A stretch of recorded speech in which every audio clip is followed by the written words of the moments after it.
பேர் வந்து harbour robot. இது வந்து துறைமுகத்தில் வந்து கப்பலில் இருந்து கண்ணில் இருக்கையில் அந்த பொருட்களை வந்து ட்ரக்கில் வச்சு எடுக்க போயில அந்த ட்ரக் வந்து கீழே விழுந்துருது. இல்லாட்டி மனிதர்கள் போய் அதுக்குள்ளே விழுந்துடுறாங்க எடுக்க போகிறேன்ட்டு. அதனால் நிறைய பேர் இப்போ வந்து இறந்துக்கிட்டு இருக்காங்க. இந்த ரோபோட் வந்து ஒரு ஒயிட் லைனில் போட்டோம்னா அதை சுற்றிக்கிட்டே இருக்கும். யாராவது உழுக போகிறாங்க இல்லை அந்த ட்ரக்கு உழுக போச்சுன்னா இது வந்து அலாரம் அடிக்க ஆரம்பிச்சிடும், அப்படி நின்றுடும். அப்படி நிற்கல கண்டுபிடிச்சவங்க ஏதோ அழகாக இது வரப்போகுது இல்லை யாரோ விழுந்துட்டாங்க, ட்ரக்கு விழுந்துருச்சு, ஏதோ ஆக போகுதுன்னு அவங்க வச்சுக்கோங்க.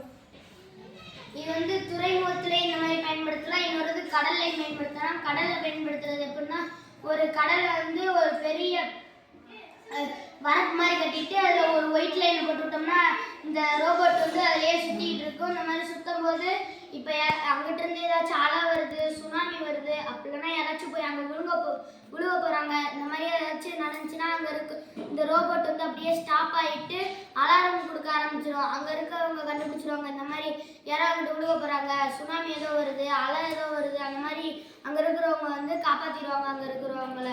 இதுதான் இந்த ரோபோட்டோட கான்செப்ட்.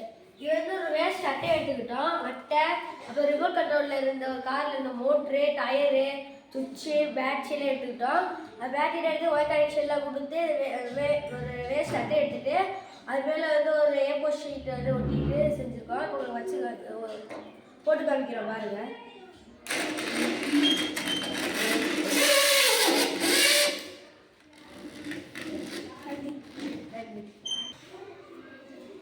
இந்த ரோபோட்டை வந்து கடல் கரையோரத்தில் வந்து பெரிய வரப்பு மாதிரி போட்டோம்னா அந்த இதில் வந்து ஒரு ஒயிட் லைனை போட்டுடணும். இந்த ரோபோட் வந்து அதிலேயே சுற்றிட்டு இருக்கும். இந்த மாதிரி சுற்றும் போது அங்கிட்டிருந்து யாராச்சும் அலை வருது, அப்படின்னா சுனாமி எதுவும் வருது, இங்கிட்டிருந்து யாராச்சும் விழுக போகிறாங்க, தப்பி யாராச்சும் விழுக போகிறாங்கன்னா இந்த ரோபோட் வந்து அப்படியே ஸ்டாப் ஆகிக்கிட்டு அலாரம் கொடுக்க ஆரம்பிச்சிடும். இந்த மாதிரி அலாரம் கொடுக்கும்போது அங்கிட்டிருந்து ஏதோ அலை வருது, சுனாமி வருது, இங்கிட்டிருந்து யாரோ விழுக போகிறாங்க, விழுந்துட்டாங்க, இந்த மாதிரி அங்கே இருக்கிறவங்க வந்து தெரிஞ்சுக்கிடுவாங்க.